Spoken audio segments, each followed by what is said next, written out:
But, you know, or agri-pastoral, whatever that we are going. Now and outputs from both the systems. So immediate people who are involved or dependent on this practice, and a large area which is under shifting cultivation, including areas in the northeast and in Arunachal.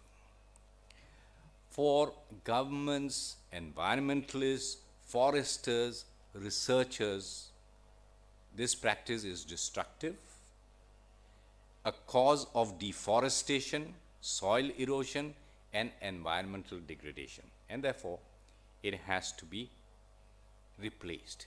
Of late, as climate change has become an issue, there have been views that shifting cultivation is contributing to climate change and global warming.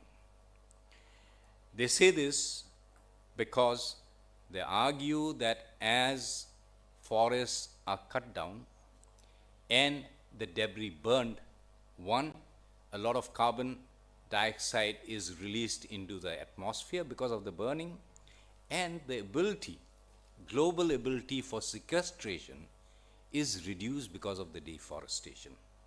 Now, how much of this is correct? Is this view really true? Because you have quite a lot of researchers, on the other hand, which give you the contrary view. They say that, well, actually, if you look at the practice, shifting cultivation is not just an agricultural practice, it also promotes forests. And later, after we have heard the panelists, I would give you some facts and some, I would give you a presentation which shows that you have forests left in most of the areas where you have shifting cultivation. It's contrary to the beliefs, right? So, without any further ado, let's hear the panelists on their views on sustainable development in Arunachal, and also how we manage shifting cultivation. We have Dr. Partha here, who is from Arunachal. You have heard him earlier. We have Ajanta De, who you have heard earlier, Mr. Rajesh, and Professor Binoy Singh, who is from NERIST here. We have had the good fortune of working together when Professor Singh was in NEC, Northeastern Council, as the advisor, and later he was also the interim project director for one of the projects that I was working in. So we have worked together, and it's a pleasure to have you on the panel, Professor Singh. So we would start with Professor. And sorry, my apologies. And we have the young media person who we are very fortunate to have, because we want your views as well on two accounts. One, because you are from the media. Yeah. Two, you are the young media person, the youth. So the voice of the youth, we definitely want to hear your view. So we will go in this sequence. Professor Singh would start off first, and we follow sequentially, followed by Mr. Rajesh, and then by Ajanta and Partha. And finally, we would come to you to hear the youth's voice. After that, I would give you a presentation on the issue of shifting cultivation. So let's hear the panelists. Professor Singh, please go ahead. thank you. Thank you very much, Dr. Drupad Chaudhary. Since you are having very long experience in the shifting cultivation, you have spoke nicely. Now, when we are talking about the shifting cultivation, especially in context of Arunachal, now you see that since long, around 35 years, I am in this state. We are working different projects also on agroforestry, other things. Now you see shifting cultivation, as you mentioned that environmental degradation, soil erosion, or loss of forest definitely is taking place, and due to that, like a lower belt, like some other places, due to soil erosion, flood is taking problem. But now people, they have also realized that this shifting cultivation not possible for everyone, because it's require manpower, it's require a lot of care. So now people, they are coming towards this agroforestry system. That is the only alternative agroforestry system.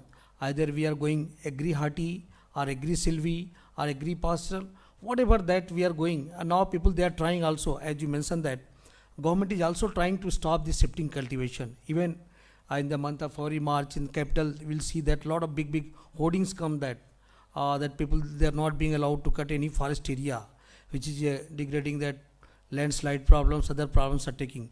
Now only thing is that for motivating to the people, local people, only if forest department, agriculture department, horticulture department, if they develop some model, a sustainable model, and that model they can replicate, then only people they can adopt. Otherwise very difficult to motivate the people. That is that what we could notice here. Nowadays you see that number of horticulture schemes that is running in state government, horticulture as well as agriculture. Even we know that 45% state government they are giving, 45% NIBARD they are giving, and 10% that farmers they have to give that amount. So lot of youth they are coming towards that. And recently, just I'll give one example here. In Yachuli area, I think that's one of the biggest guava orchard has been established. And you know that plant has come from all the way from Lucknow. They brought that one Lalit variety and Sweta. These two variety has been planted. So now people they are coming on that permanent cultivation, and that is a good for their livelihood also. Now even that value addition purpose processing unit also this Bandar Deva is coming. So my suggestion will be, if people they go for horticulture or agroforestry or that even dairy, poultry combined they can do, that will be very good for their livelihood, as well as they can protect environment also. Thank you. Thank you so much, Professor Singh. That was very crisp and very succinct. Can I request Mr. Rajesh? Yeah, thank you so much. Coming to the shifting cultivation as a problem or a panacea, it's a challenge before us.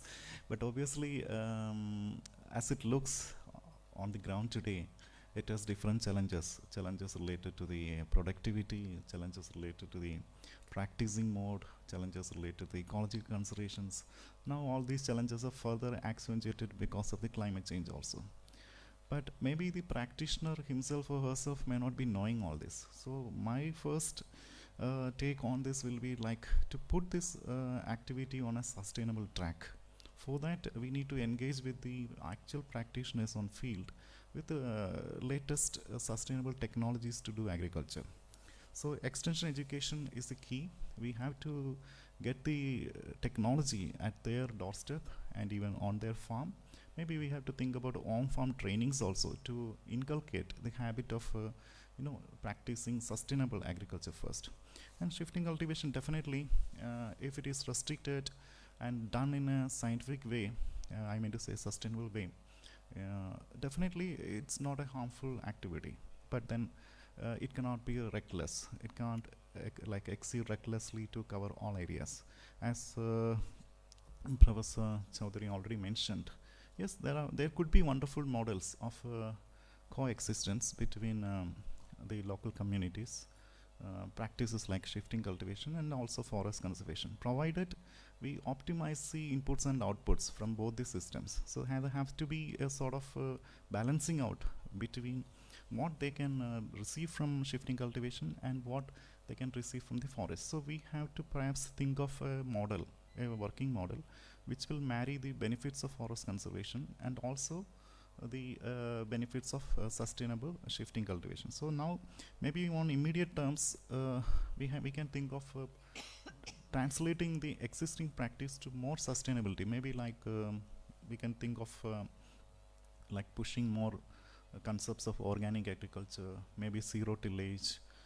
Of course, they are in the hilltops or in the higher reaches of Arunachal. They may not be actually practicing any mechanical agriculture to say that we should go for zero tillage. But then the ages-old practices of dibbling seedlings and seeds, they can also be considered very equal to zero tillage. So my point is that we should harness those sort of technologies and translate them into field action by giving on-site training, and then maybe like we can think of a system in which there is near to zero tillage sort of situation, in the areas where shifting cultivation is practiced, there is a following of organic cultivation principles, and there is a strong focus on building multi-tiers, as Professor Vinay Kumar already mentioned.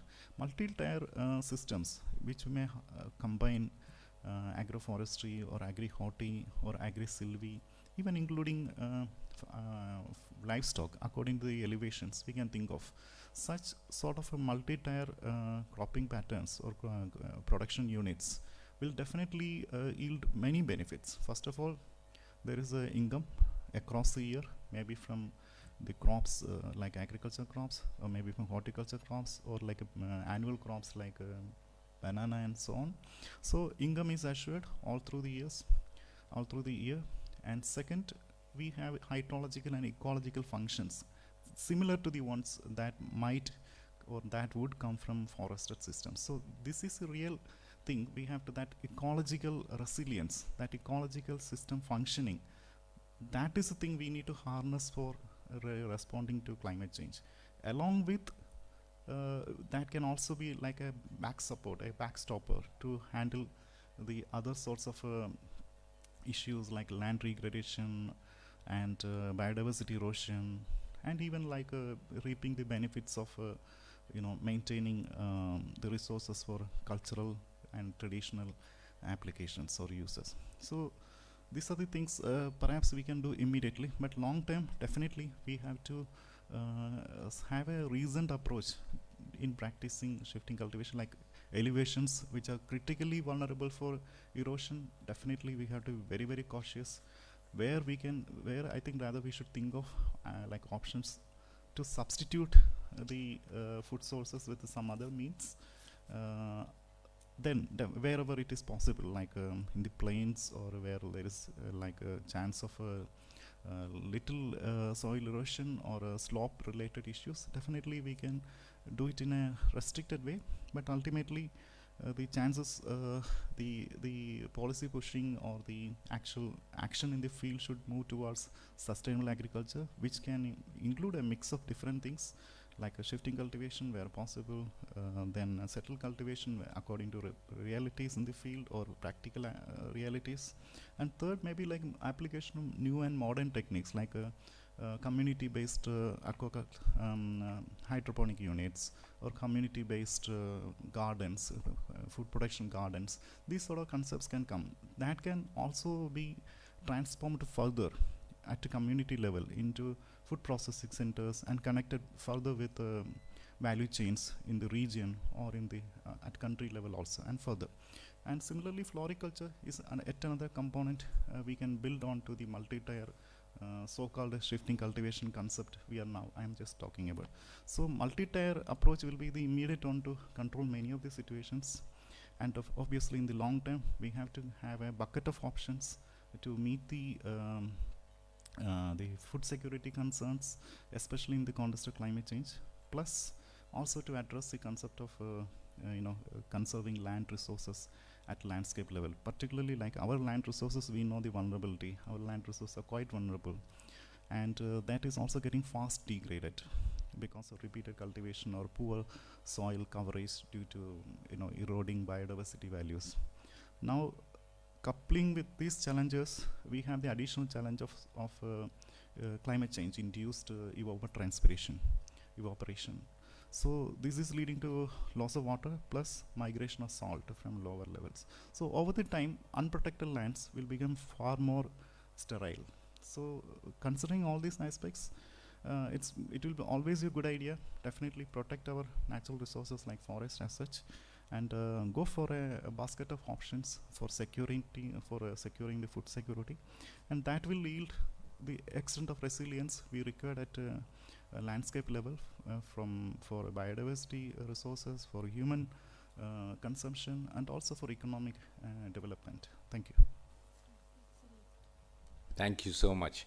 That covers quite a lot of issues and covers quite a lot of areas which are of concern. And I think the suggestions that you put forward, Mr. Rajesha, are things which are practical, which can be woven into what we require to do. Thank you again. Can we now request Ajanta, please?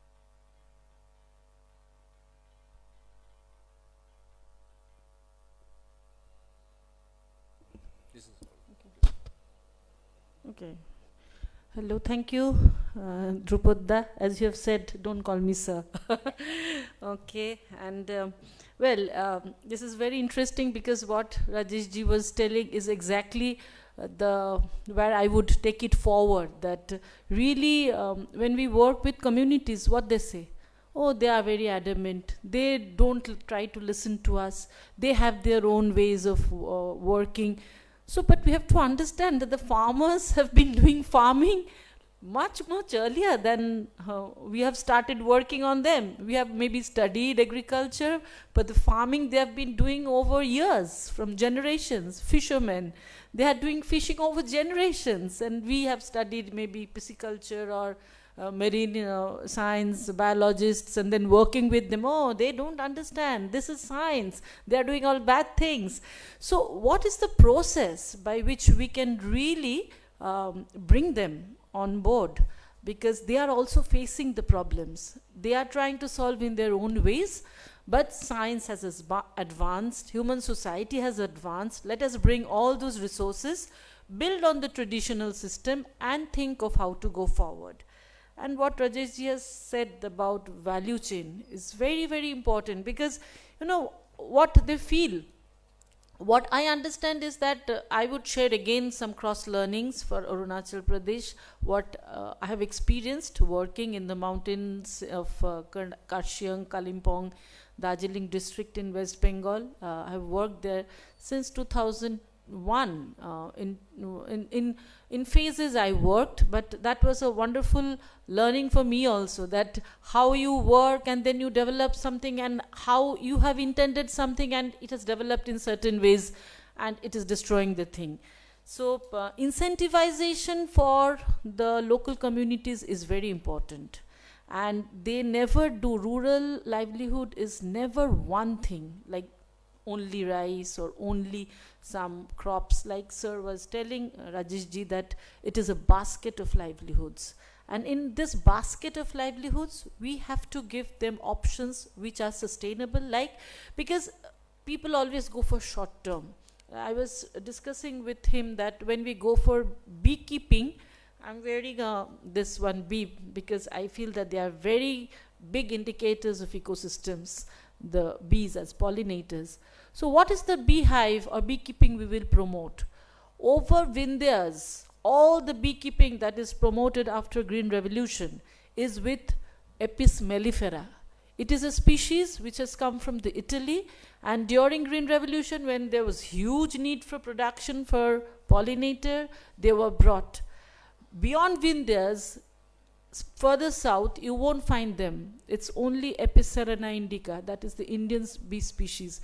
But above the Vindhyas, entire northern states, northeastern, West Bengal, all eastern region, it's Apis mellifera. And what is the harmful effect of this Apis mellifera? We still don't know, but maybe ecological changes happen very slowly. But one fine day we'll find that, okay, these species are missing. So our rock bee, the Apis dorsata, they come all the way in Sundarban. I've seen they coming all the way from the Himalayas during the mangrove blooming time into there. You'll see swarms of bees going around. And then now, when you are promoting beekeeping around those mangrove forests with this mellifera, they are gregarious, they are bigger in size. Not bigger than dorsata, but quite competitive. And we did a study, it has also come out as a paper, that if we see the bee foraging, at one point of time, if there are 5 dorsata and 5 mellifera, slowly the dorsatas are getting outnumbered, because they are very gregarious, the mellifera. Now we are promoting beekeeping. We think that we are doing an excellent thing, but what we are doing is a lot of ecological damage. So what I was trying to make in the earlier session was that after Industrial Revolution, beyond 1750s, we looked at economic development only. And then when economic development with profits, there were inequality, lot of social issues were coming, wage, profit, this and that, lot of humanitarian movements were going on. There were a lot of human issues, social issues that were coming. We were looking into education, social development. So economic and social development. After Second World War, when there were a lot of independent countries which developed and they wanted to develop on their own, which is quite right. Now there was this natural resource depletion, and with more and more populations springing up in the Asian, South Asian region, we indulged into more and more agriculture like Green Revolution. We portrayed them as very good, but we all know what had happened after that time. I remember in geography writing very, very good things about Green Revolution. But now we all understand that it was a total mistake. And the first bell was rung by Raquel Kurtz in 1950, I think. The Silent Spring, that book, that the spring is there, but there are no humming sounds. There are no birds. Where have the birds gone? They are gone with the insecticides, pesticides. So that was the first time that the bell rang that economic, social and ecological development has to be there. And the benefits has to go on the three aspects, the economy, society and the ecology. And how can we, and who will sustain, if we look at today's thing, the climate change and sustainable future, who is going to sustain the future? It's for the people. It's the voice of the people. It's the communities, the marginalized communities who will sustain the future. Because you may live in Itanagar, but the biodiversities that you have to protect are in Pasighat, in Namdafa, in Eagle Nest, in many other areas, in Sundarban, in Hindu Kush Himalayas, in other forests. So who are living there close to it? Vulnerable communities who are dependent on those forest resources, natural resources, and they are the people whom we have to work with in order to have our future sustained. So I will just again share a model, because I believe in doing and learning from there. So can you please share the next slide?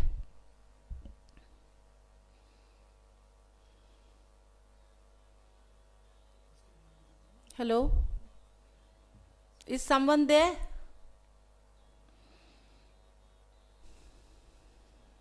Yeah, I think it's coming.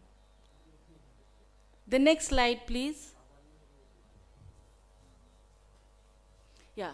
So again, this is a lake you have seen. It's a Namthing Lake in the Kersiang Hills of Darjeeling district. And there lived a population, a species called salamander, and it was dwindling in Namthing Pokhri. It was in 2001. We were working on 7 endangered species and were surveying around the region and found that, oh my goodness, there is a Jor Pokhri salamander sanctuary, but there is no salamander there. Do you know why? Because the administrative people were very, I would say, dreamy enough to all concretize the bank, and they didn't understand that the banks cannot be concretized. The salamanders need to migrate, to hibernate during the winter times. So they should be open like muddy, like it happens. But they concretized it and entire population was gone. So there was only this population, salamander, which was surviving in the Namthing Lake. And we found that it was dwindling. And it is a species which lived over Jurassic period, middle Jurassic period. So you can see it's 164 million years they are living. And we human beings are trying to meddle and trying to eradicate it. So there were a lot of things, this salamander population. So what we started was conserving it. So the lake was used by the local drivers for washing their cars. There was a lot of pollution. And we started. Then what to do? You cannot just create a fence and say that, oh, you cannot do that. That's not the way. You have to build the community conservation models. Next. So the strategy was community mobilization, engage and empower the local people, find solutions together.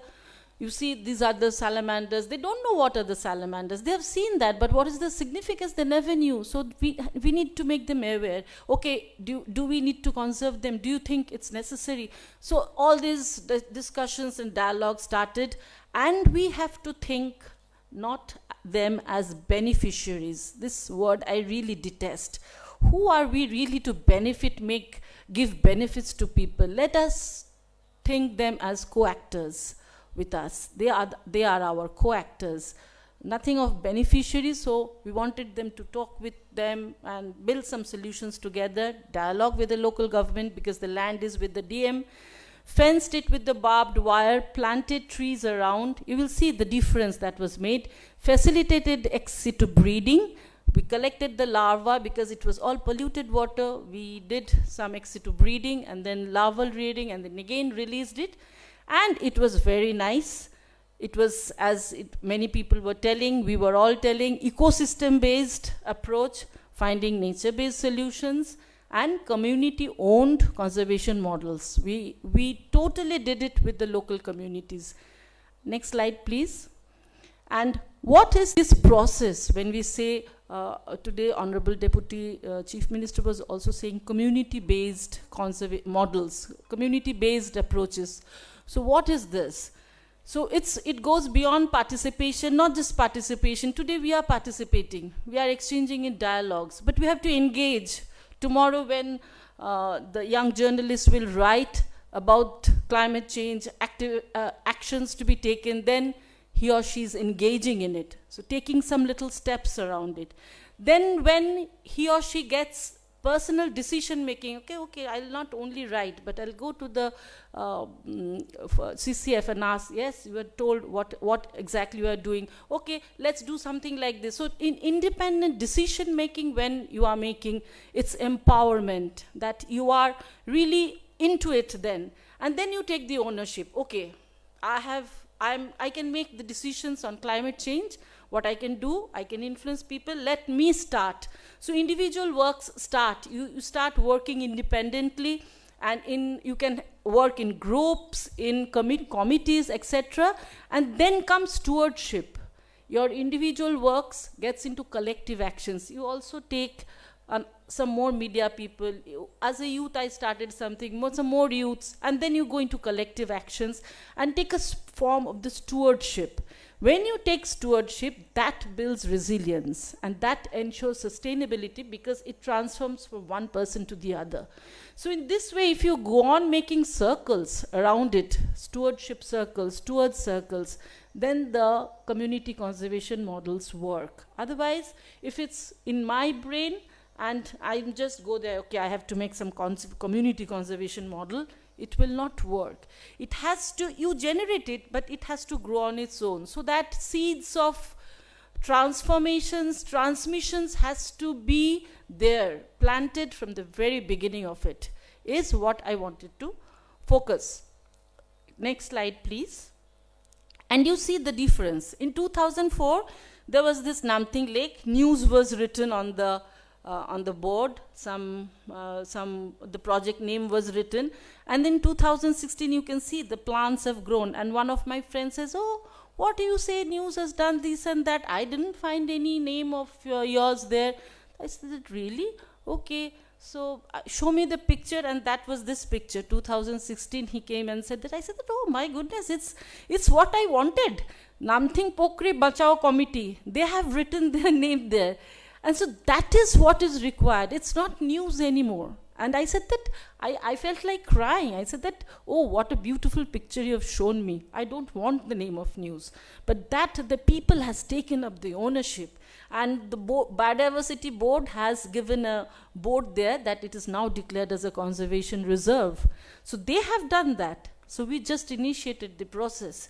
And this is ownership established. And this is policy inclusion, where Biodiversity Board declares it a conservation reserve, and it goes on.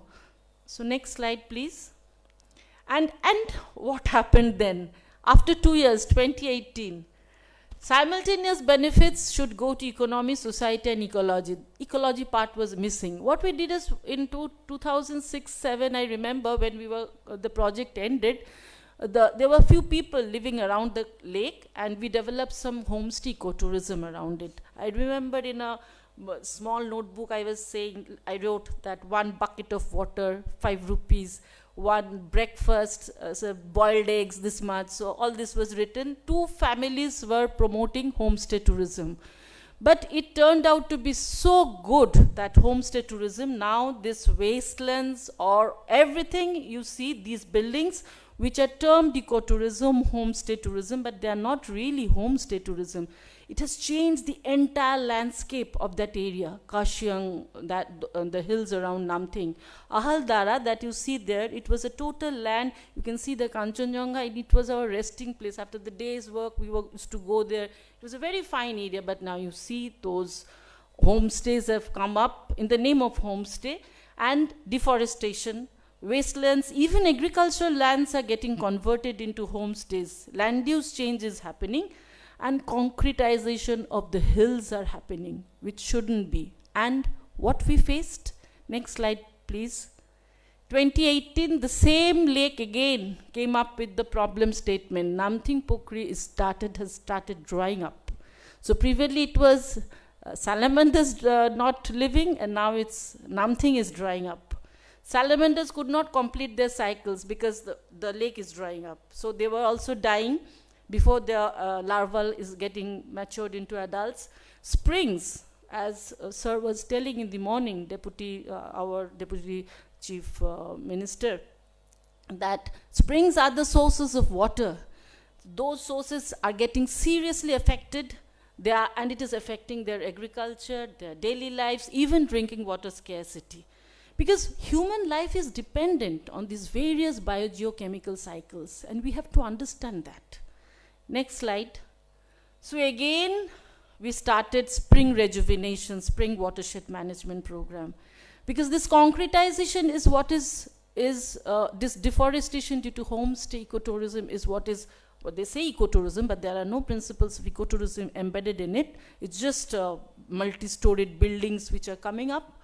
So again, community mobilization, spring recharge. You can see one young guy we have given them ways to measure the spring water recharge, how the spring waters have to be recharged. They can measure it, very simple ways, but we have trained the youths and the women that you go and see how the water is decreasing. And what you have to do, there are plastics here and there. There is a lot of concretization up the hills so that the water is not percolating. So we are trying to develop trenches, make more afforestation upstream. The people are cleaning the plastics. Water users associations have been formed for spring rejuvenation. And next slide, please. And you can see a good homestay and this tourism. We are organizing meetings with them. That what should be the sustainable and responsible action, because they may not be knowing. It may be their ignorance. So we are having good people. A lot of people are coming. Sitong is a very good place now, very near to on the hills of the Namthing. It's a very lovable place. So the strategy is building opinion. First is to engage in that dialogic change model. So we are building opinion for sustainable principles to be integrated. Next slide, please. And beyond this, I just want to, I couldn't tempt, because I know Mr. Gumjum Haidar is there as the State Information Commissioner, and I felt that I should highlight this. I have 2 more slides, that conservation models should also focus on the climate literacy. Because climate literacy is the understanding of the anthropogenic influence on the climate and the influence of climate on human society. Many of us don't know that. And it is very, very important for the students and youth and the women, particularly the students and the youth, because they are the future citizens. They have to understand. Sometimes, otherwise they will go and always question. It will always lead to otherwise activism. Activism is very, very necessary to raise the voice, but it will not always give the solution. So along with activism, you need to understand that what exactly has to be done. What is the point where we are stuck? So where is the innovation? Where is the tweaking that are required? Next slide, please. So this climate literacy can generate awareness about the climate dynamics, the global micro situations, can develop conscious minds to address the challenges, build actions. Again, I have that lineage, science, community, and policy. These interfaces, the voice of the youth, women, they can develop. You won't find every youth to talk about that, but which youth will talk? You have to select. If you work with 10 people, maybe 1 will come out with that Greta thing that Mr. Gumjum was talking about. So this this developing young minds is also very, very crucial, and that literacy is also required. And that is not like a book, like, and again, my daughter used to say, oh, you have given another subject, environmental science, to us. I said, this is not like that. That not another subject, but in a digital, interactive memes, audiobooks, interactive modes where they can really take part and showcase collective action. So you've seen that on this World Wetland Day, we showed them some films on wetlands, how water bird lives. So they understand that, okay, the wetlands are so important for aquatic birds, and how this life is entwined. They know very well, their observation is very fine, but just we have to link the things so that they can develop their minds. So, and again, create those transformational impacts. They have I would say, that power to do that. Next. So I was looking again at the population structure. You see 2011 in the age group of, age group of 5 to 29. You see the maximum people are there. The pyramid is like this. So you have a very vibrant youth group of Arunachal Pradesh, and all the powers in the universe are already ours. It is we who have put our hands in front of our eyes and say that it is dark. So we quote Swami Vivekananda, arise, awake, and stop not till the goal is reached, for making a climate resilient future for you, for all of you who are here in that age group. Next. And next, please. And I'm very, always I'm hopeful that it is the people who create dreams, and who sees dreams and then transforms these dreams into reality and creates transformations.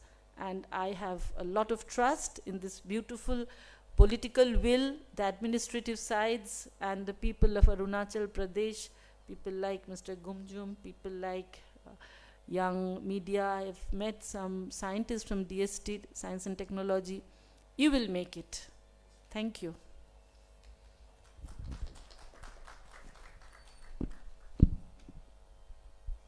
Thank you so much, Ajanta. I think your presentation, as everyone was immersed in that. To me, there are 2 or 3 very important key messages that you have, which you gave, and which are very important for us to keep in mind as we look at development, right? The first one is people's science, that people also have, their knowledge is not a bookish knowledge, and it's something which is of empirical experience. It's through that they're gathering the knowledge. I used to always make this point during different conferences, that when you look at people, particularly farmers, the communities, the farmers do not have the luxury of failure, right? Whereas we, as researchers, have that luxury. If we are doing an experiment, we can do an experiment for 3 years, we are getting the funding to do that, we are getting our salaries. It fails, it doesn't matter to us. All we do is come up with a paper, a peer-reviewed one, and say that, well, we tried this, it didn't work. For the farmer, it means starvation for him and his family. So whatever they pick up as knowledge, whatever they develop as knowledge, they develop it through empirical experience, and they will pick only those which succeed. So if you want to cut short your investment and the time in developing a technology or a knowledge, the participatory co-development that you talked about is so important. It's something we don't talk about, we don't realize, but it's an investment that we have to do. Knowledge generation has to be co-developed. It's not only from the researchers of formal science.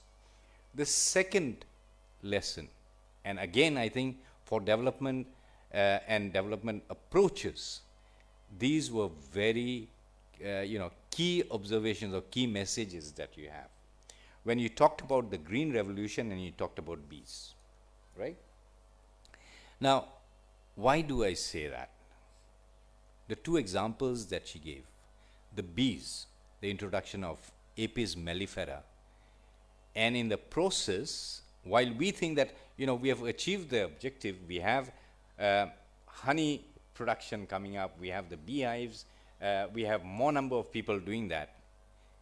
Unknowingly, what we are doing is, as you introduce mellifera, you are slowly moving away, or you are erasing the habitat and the area for the local bees, whether it is dorsata, whether it is the Himalayan rock bee, or any of these.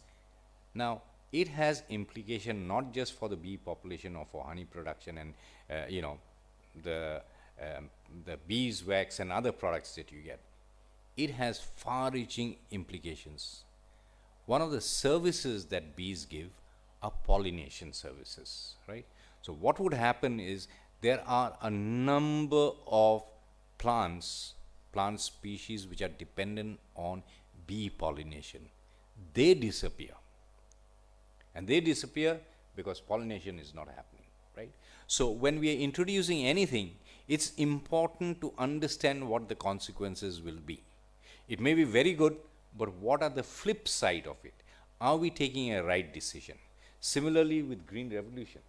And I think it was, it's been talked about. In fact, Dr. Swaminathan himself reinvented that word, and he called it the new green revolution that we have to bring about, right?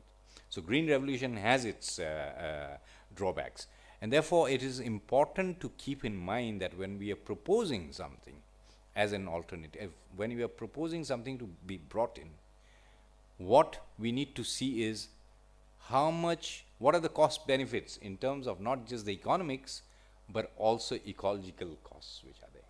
So I think your presentation, and I think the last thing which is important and I shouldn't miss, is the whole nuances of participation and engagement, the institutional build-up, the governance structure that you require. This is very, very important. For any of the interventions that we want, we have to ensure that we have not just participation, but we move towards a stewardship which needs to come about, as she showed in her presentation. Thank you very much. Let me move now to Partha, and I would request him to bring in. You have a mic there, or you're going to use this? Okay, all right.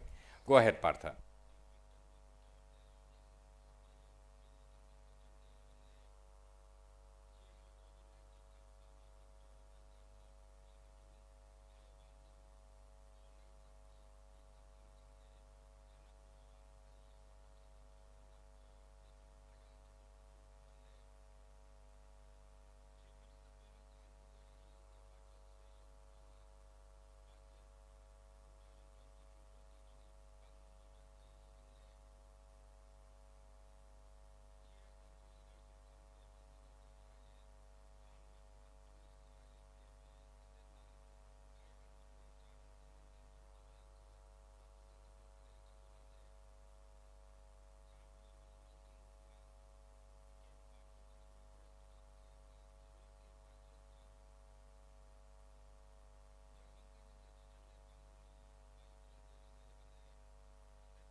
and that process is going on. But during the discussion, when we are talking about what could be done, some people who didn't have much, knowledge about shifting cultivation, they talked about, if it is so hampering, it is so dangerous, why don't you ban it? And then, but officials, forest department officials from Mizoram, they talked very frankly that it is not possible to ban it. Number one, that is their only livelihood. Number two, it is not desirable to ban it because there is no alternative, right? So they are now, I don't know what's happening there now, but they are of course thinking about progressive solutions like, educating. But then again, the problems like, people are not willing to go to that kind of remote area. It takes, you have to walk a lot, do trekking. You can't take your vehicle down there. So many things. But then, different kind of solution like unmanned aerial vehicle, drone and all that to do some special mapping. Those are probably under progress now with NESAC and all that. So that's why I believe that, people understand the limitations. People understand that this is very basic to people and people's life. It cannot be banned. But, definitely there are many ways to probably give it a different kind of shape. And if there are too many people doing shifting cultivation in very few areas so that their fallow period has become so reduced, then definitely there is a need to transform some of those people, population depending solely and only on shifting cultivation to other types of climate resilient farming. There's no doubt there. But if you have a core population doing shifting cultivation sustainably and they don't have any other alternative, I don't think why should you run after them. I don't find any way, but there are many other things to do actually. Crack your head against. But if some group of people, they are not disturbing you, they are doing it sustainably, but you are sure that they are doing it in the right way. There are not too many, and they have enough. But so blanket ban is not desirable. That's my point. Until we can give them, good. And a world over, you see, Drupata has given example of seen so many all over the world doing, because this is the most primitive, this is the most fast kind of, agricultural farming that people learn to do. And as far as hill farming is concerned, hill farming has always been traditional. Traditionality is the dominant mode. And we have not seen much of modern innovation and science and technology giving solutions as an alternative to hill farming. Plain farming is different. So many innovations have come. Do you agree? Hill farming has remained predominantly traditional in mode.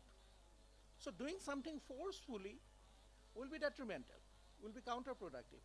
And now we have a lot of science and technology innovation to do the right kind of study, right kind of assessment, so that a good kind of progressive decisions and policies can be made.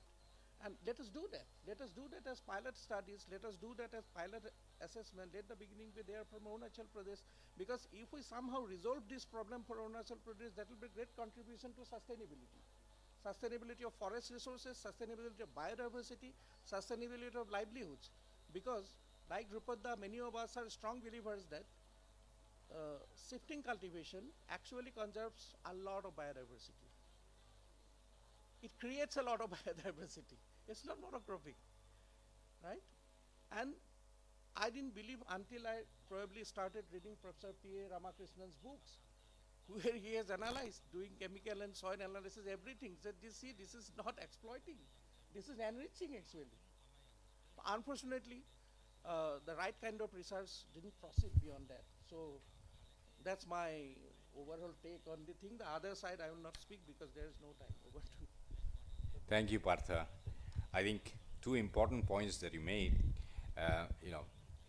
recalling Bruno and Jack's seminal work, I would call, on the Himalayas, and looking at what causes or what are the reasons why you have sedimentation in the rivers.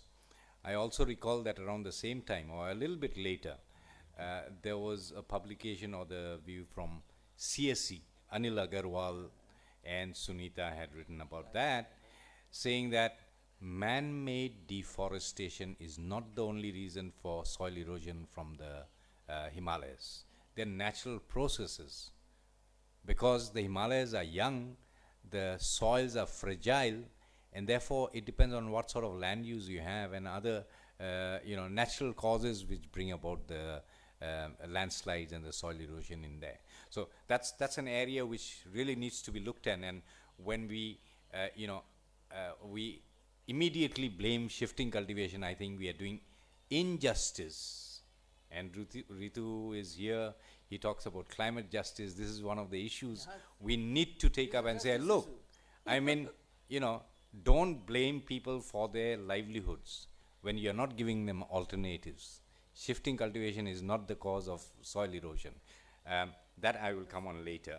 And of course, as you say, it's very important when we are looking at management of shifting cultivation to look at what is the cycle.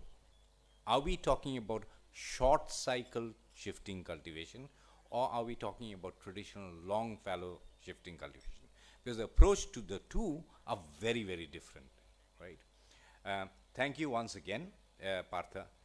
Now let me move, and it's my pleasure to call on Ima to have your views. And I think the views that I would look forward are two. One as a journalist, as a media person, and two as the youth. Because we are talking about things, and as it's become cliched, but when we talk about resources, we say we haven't inherited from the past generation, we have borrowed from the young, right? And therefore, it's very important to hear your views. Thank you. Please go ahead.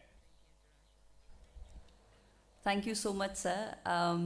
Before moving forward, I would say, I've been informed about this panel on a very short notice. I was just having dinner there, and Heather sir came, oh, you want to be the panelist? I said, all right, right? So my take on it, sir, won't be as profound as esteemed panelists out here. Whatever I'm going to share today is more through my personal experience, what I've observed. It might be wrong, it is actually very subjective, that whatever I'm going to share. Right. For shifting cultivation, to be honest, I grew up in a very urban setting, so I have a very little knowledge about it. But what do I have observed now? I cannot speak on a on a technical or scientifically. I cannot explain it, right? So for me, it's yeah, we do practice shifting cultivation, but now when we think of it. For example, my village, where I come from, Don, it's getting empty day by day.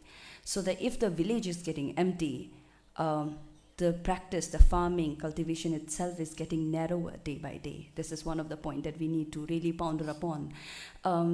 If we talk about shifting cultivation and soil erosion and its consequences on environmental aspect, I would say right now it is actually less relevant in comparison to the modern threats that we are getting right now, right? Yesterday I had a conversation with one of my friends who stays in Zero.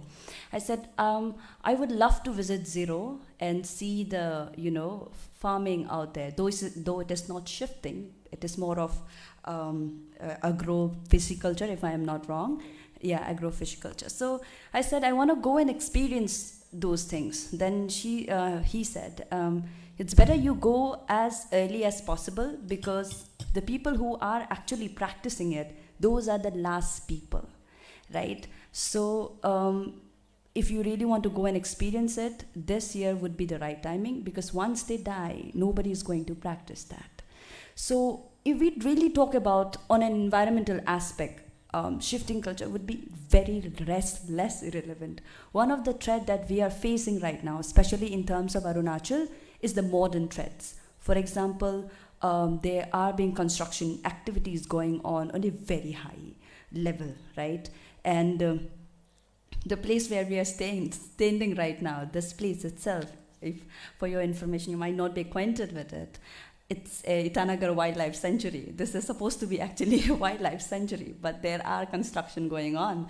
So I think, and when coming back to the topic, I would say, shifting cultivation has been practiced by our forefather for generation. That is the only practice that they know. Like ma'am, you all rightly stated that we cannot just go and say that stop it right there, right? And Rajesh sir also stated that we need to come up with a sustainable method so that it will be feasible for the farmers. And as the farmers are a little adamant in this aspect, because these are the only things they know. And we also have to understand, in Arunachal, we do not practice agriculture more for the business aspect. It's more of self-sustaining, right? So this is not just a way to earn money, or it is more of like a livelihood. We work, we feed upon that crop. So on that aspect, I would say what we really need to do right now is to come up with a sustainable way, or more of a seamless method, so that it will be viable for the farmers out there, so that they can understand, the nuances of it, the different aspect of it. It will be easier for them to grasp it, right? So that would be one of the thing. And we really need to, if we are really serious about bringing changes, like actual changes in the environmental context, is that we need to move out of the discussion is also important. We cannot deny that, right? We need to move out of discussion and start practicing. Pake declaration is going on. It's quite great that government is coming up with that. But we really hope, as a journalist and seeking out the situation out here, we really hope that the government really work upon it, because there has been some situation that the paperwork tak reh jata hai, right? So the work is just out there. But the government is also coming up with some good initiative. For example, they are handing out loans. Is it my audio? So, for example, they are handing out loans to the farmers who really are like the modern farmers, like the modern generation farmers who really want to take farming as their profession. So the government is handing out loans, which is also a good initiative, right? At the same time, there are youths who are coming up with new sort of farming. For example, we have a friend who practice mirror yasai. It's basically hydroponic culture. So they are coming up with new, way to sort of bring that culture alive and to amalgamate in their day-to-day practice as well. So that would be there. I think we need to really come up with an effective, way to really aware the farmers, and so that they can understand as well. They won't understand the scientific solution. If you go and explore, see, this is the graph, and after 10 years, if you continue doing this, they won't understand at all. So we need to come up with a solution that is seamless for them, and at the same time, it's easier for them to grasp as well, because that's the only way they know. That's the only thing they know their whole life. So thank you so much, sir. I hope I made sense, right? So Thank you, Emma. Thank you. I think you did. And yes, we need to give her a hand. But to me, you made a statement which is very, very important, and it's true not just for Arunachal, but I would think that it's true for across the mountains and across many parts of the world. And that is the youth losing interest in agriculture, right? Now, it's a very serious matter, and we need to think, why are the youth losing the interest? To me, I think there are two reasons which are very important. One, that agriculture has never been looked at or promoted as something which is also profitable. And when I say profitable, I don't mean it in a negative way, but more in terms of giving the household a livelihood which is sustainable and which enhances the well-being of that household, right? So we have to look at ways in which we are changing the approach to agriculture. Second, technologies. And today, in a world which is globally connected through the internet, technology or access to technology is not difficult. I mean, go on the social media or go on the internet, there's so many technologies which are there, there's so many innovations which are there, right? And this is what we need to bring in. Now, important point to note, and this is where the mismatch or the disconnect is, right? That while we have aspirations of the youth, of the people, our planning at the government level, we are missing out on this because we are looking at certain of the targets or certain of the goals and objectives which we have got to meet nationally, right? But we are not looking at the means through which we can do it. We are not looking at ways in which we make youth a part of that planning process. So, multi-stakeholder approaches in terms of what to do in terms of planning is something which has to come about, right? And this is something we cannot avoid. We have to bring that in for having more ownership, as Ajanta was pointing out, right? Anything that you do, unless and until you have ownership on that, it is not going to spread. And I can tell you, working on scaling, right? This is one of the basics that if you want scaling to be done of any intervention, you have got to ensure that the people are on board. They are co-active actors, and we do it collectively. It's not a government thing, right? We are equally actors in that. So from that point of view, I think, your intervention, though it's, very, very spontaneous, and it's something which has come about at the last moment, you have brought about two very important points. Thank you for that. And I look forward to more interactions with you all. Okay. Now, having heard the panelists, I'm going to impose on you all, right? As I said, I have been working on shifting cultivation for a very long time, right? Recently, I was also involved with the Niti Aayog, looking at how we can bring about transformation, managing shifting cultivation, how we can have a transformative approach, right? Now, what does that mean? As you pointed out, Mr. Rajesh, right? We need change. Shifting cultivation won't go away overnight. But what are the approaches that we can have in which we have a blend of the strengths of the traditional, but we can imbibe some of the new things which are there, and we look forward into the future of how we go about, right? Now, my presentation, and can we have the presentation, please, the PowerPoint? My presentation is not going to work, or I'm not going to present, the background on shifting cultivation and all that. I'm just going to point out on what has been the approach and till now, and what are what I call second generation issues which are emerging because of the transformation, right? And these second generation issues have very serious implications for the people, for ecological health, and for the economy. And I also give you at the end a few examples that are drawn from South and Southeast Asia of innovations by the community of bringing about transformations in this system.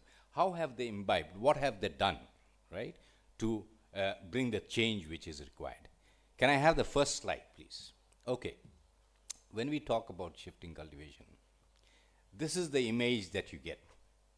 Burning hillsides.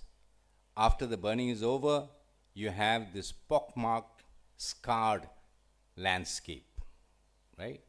And because of that, it's the government or the common perception is that it's destructive, it's primitive, economically unviable, and therefore you require to replace it. Next slide, please. What that misses out, however, is the science behind shifting cultivation. the traditional practice and the ecological wisdom behind shifting cultivation. And in that, we ignore the fact that shifting cultivation actually is not just an agricultural practice. It's a agriculture and forest management practice done on the same plot of land, but it is separated in time. So it's sequential, and also it's rotational at the landscape level. So you don't do your shifting cultivation in one plot only. You do a cultivation by clearing the vegetation there, probably burning that vegetation or the debris which is left after you have taken out, the biomass for use, and then you'd cultivate, usually anything from 1 or 2 years to around 5 years, as the Tangkuls do in Manipur. The Tangkuls cultivate a plot of land for 5 years, which suggests what? That actually shifting cultivation does not deplete the soil of soil fertility. There is soil fertility in there. They could continue for a longer time. But as Tangkul farmers will tell you, that if you go on cultivating in that land, it becomes very difficult to manage the weeds. Therefore, you require more labor to do weed clearing than for doing the cultivation. So it's profitable both in terms of labor as well as in terms of the input that you have to put in to move to another plot and allow that plot to rejuvenate, to recover, to regenerate. And in many places where you have a long enough cycle, more than 10 years, what you find is the forests come back. The forests are there, which are secondary forests. They're thick and they are closed canopy forests, not degraded forests. I give you examples along the way in Arunachal. When you come down from zero, just before you are coming into the hydroelectric project there, Ranganadi, if you look out on the hillside, on the other side of the river, you'll find very thick forests, very good quality forests, right? But they're actually shifting cultivation fallows, right? And these fallows are at least about 30 to 40 years old. And the reason you can have that long fallow is because population is less, pressure on land is less, and therefore people can do their cultivation and allow the fallow to be there for around 40 years. Across the northeast, even today, you have many areas where you have fallows of 50 years. And they become thick forests, close canopy, and even foresters mistake them as primary forests, not secondary forests, right? So this is the first myth that we have got to break. Shifting cultivation is not only an agricultural practice. It's an rotational agroforestry practice, right? First thing. The regenerating fallows are an integral part of shifting cultivation. You don't have the fallows, you don't have sustainable shifting cultivation. As Partha was pointing out, many areas, today the fallow cycle is just 3 years or 4 years. So you won't have forests. Forget about the forests. You just have scrub coming back. You can't call that shifting cultivation. That is rotational farming. It's already transformed into another form of cultivation. And it is wrong to call those as shifting cultivation, right? So this is a fact which is often ignored or not known at all. And that's the reason when we have any of the approaches to shifting cultivation management, we are actually, we are bringing in this second generation issues. So, next slide, please. What is shifting cultivation? So, as this schematic diagram shows, you are clearing a forest patch or a vegetated patch. You take out the debris for whatever use that you have, fuel wood, house building, food, furniture building, fencing, even your stills for your agricultural crops. The rest of the debris, you will dry them probably for around 3 or 4 months, and then you burn it. Why is the burning done? The burning is done because it helps in transforming that debris into nutrients in a very short term period. It also saves on labor.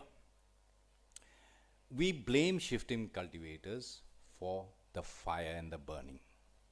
But if you look into forestry and land management, you'll find that fire is used as a management tool by foresters and rangeland managers.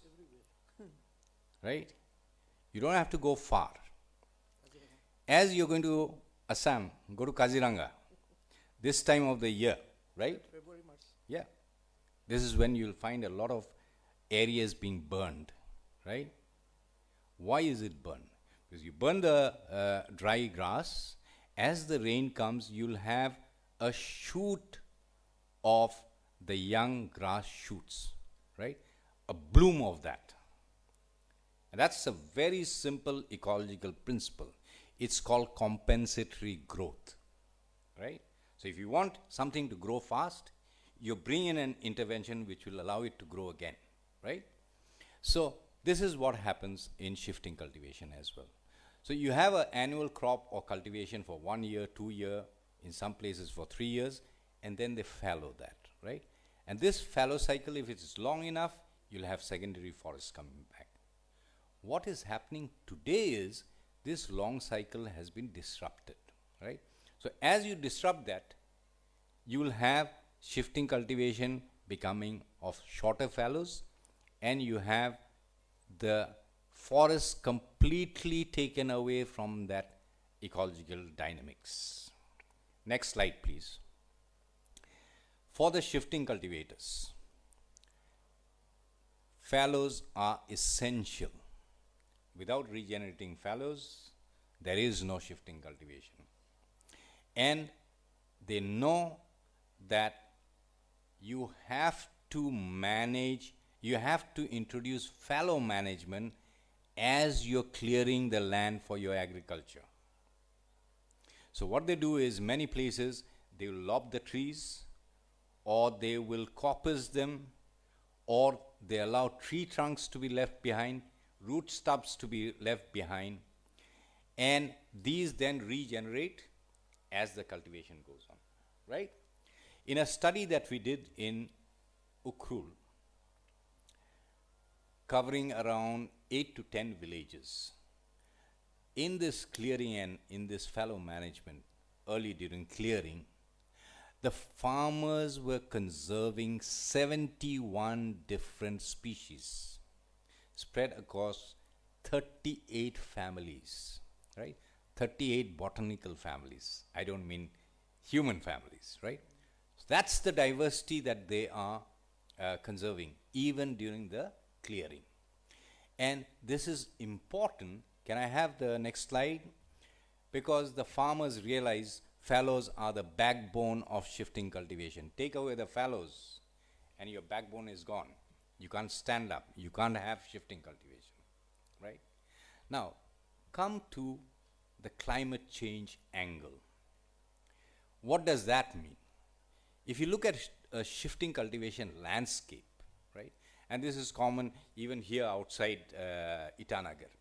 I remember when I was here, I could see this here. You will see it anywhere where there is shifting cultivation. And this photograph also shows you, gives you an idea, right? A shifting cultivation landscape is a mosaic of agricultural fields, regenerating fallows, and mature forests. So you have different types of vegetation. And the young fallows, where the vegetation is coming up fast, has a faster growth rate, which means that carbon sequestration is at a higher rate in these young fellows, right? And when we look at the calculations and we look at the budget, the carbon budget which is there, you will find, and the research tells us this, that during this young growth stage, there is more carbon sequestered than the carbon which is lost during burning. Similarly, when you're talking about soil erosion, Partha, the calculations which are done, ICR has done that. They have done the soil erosion during the agricultural phase. They have not looked at the fallow phase because they don't even recognize that shifting cultivation has a fallow phase. As a result, you will have high soil erosion and you're not balancing the soil conserving practices or effect which comes out in the fallows, right? So from the climate change point of view, if we look at a shifting cultivation landscape, these landscapes could potentially be carbon sinks and not sources. And therefore, if you have this sort of management, you're actually contributing to mitigation of climate change. Next slide, please. Now, what are the drivers of change? And I come back to the context of development. Government policies, of course, as I pointed out, but also is the communities themselves, as you were saying, Ima, is the communities as well who want to change, right? Because they find shifting cultivation has not been supported enough commercially, right? Governments have not brought about this support where shifting cultivation products are semi-processed, processed, or value added. But then, if you look at the market, what you find is there are a lot of products which are going in an unorganized manner into the market. So there is a demand for shifting cultivation products. We haven't recognized that, and we need to recognize that, both in the agricultural phase as well as in the fallow phase, right? So that's the first thing that we have to do. Transformations, as I say, is both policy as well as community driven. So we can't do away with transformations. We can't say that, look, shifting cultivation has a lot of good things, don't change it. The governments want it, the communities themselves want it, right?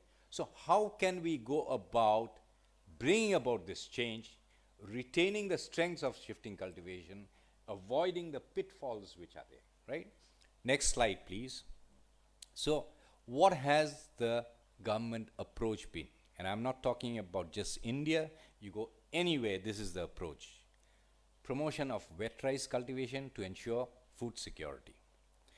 Of cash crops for cash generation, right? But never products from shifting cultivation.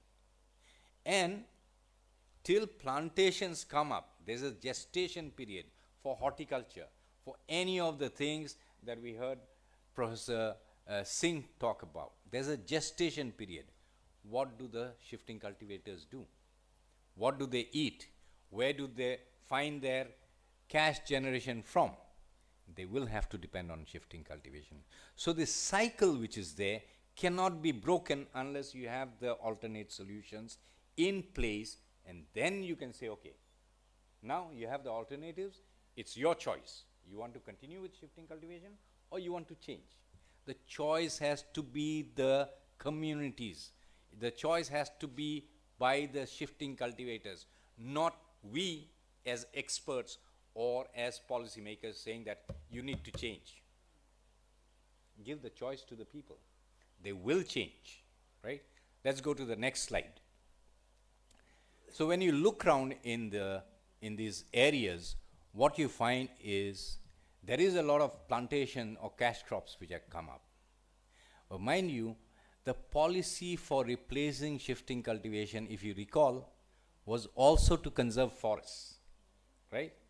Today you look around, you find plantations, but where are the forests? The forests are gone, right? Next slide, please. And that happens because replacement of fallows which settle agriculture will result in a permanent land use and land cover change, unlike in shifting cultivation where it's temporary, right? And this leads to depletion of forest cover and ecosystem services. And that's because shifting cultivation is not recognized as a sequential, rotational sequential agroforestry practice. Is looked upon as either only an agricultural practice. In the fallow phase, it goes under the forest subject. There's a duality in this which is not recognized, and we have to change our policies and our approaches in that. Next slide. Now, it also means that you're losing on ecosystem services.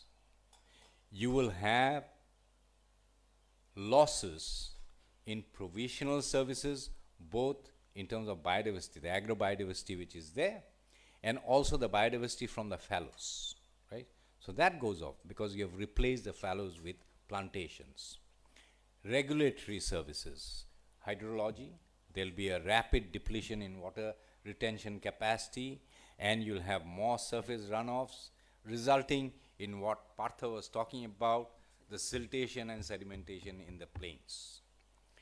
Soil nutrient cycling will be affected, so you will not have good soils in the uplands. It cannot support productivity without external inputs. Biological diversity and the associated services. These are all going to go as you replace fallows. Next, but more important, shifting cultivation is known for the agrobiodiversity. Agrobiodiversity to the tune that in a shifting cultivation field, you could have anything from 20 to 40 different species of crops being grown. Within those, you would have varieties or land races. So you have a huge agrobiodiversity which is there. Why is this important, right? For the farmer, this diversity is their risk insurance.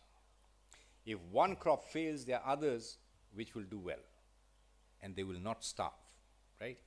And it is also the basis of building resilience, both of the system as well as of the farmer, right? Now, in today's context, I talked in the morning about food security and nutritional security. In today's context, with climate change coming in, you require stress-tolerant crops. You require what we call as nutrient-packed, nutrient-rich crops, right? And to breed this, to come up with new crop varieties, you require a whole diversity of different land races from which you're going to build this. You do away with this sort of rich agrobiodiversity rich systems, you're cutting down on your chances of growing or developing new crop varieties, because these varieties found in systems such as shifting cultivation are the building blocks of tomorrow's stress-tolerant crops. You do away with this, and with settled agriculture, this is what happens. You reduce drastically the agrobiodiversity which is there. This will go. Next slide, please. Customary norms, right, of excess and benefit sharing. Now, when you read the old literature or even the new literature, and I remember, a number of publications which were done by colleagues that Professor Singh and me, we know very well. The introductory, paragraphs talk about a primitive and very difficult to understand customary norms, right? The reason is that for most decision makers, for most researchers, we know about the private property regimes. We hardly understand the common property regimes. And shifting cultivation functions on the principles of common property regimes. It means it will ensure tenurial security universally in a village. everyone in the village, every household has access to land. They may not own it, and ownership is common in most of the places. But even if you have people who can't own that land, they have access to land. You replace shifting cultivation with settled agriculture, you're changing that regime.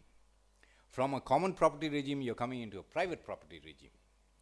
And that means you are giving rise to landlessness and tomorrow's poor, and you're depriving access rights of the poor.